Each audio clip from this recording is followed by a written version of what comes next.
update po ng BPI Bank sa mga umuwi dyan, sa mga sa Pilipinas, kung sa mga gustong kumuha ng account, magbukas ng account sa BPI na wala kayong valid ID.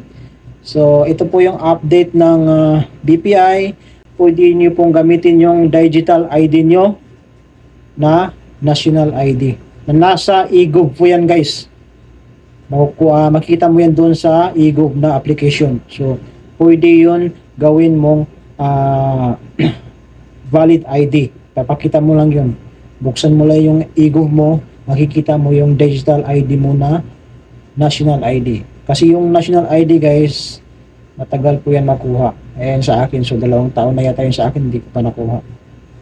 So pwede yan, guys, bagong update ng BPI. Kung magbukas kayo ng account ng BPI, yun po yung gamitin nyo, yung digital ID na nasa e-gov. Salamat, guys, sana makatulong. Bye bye.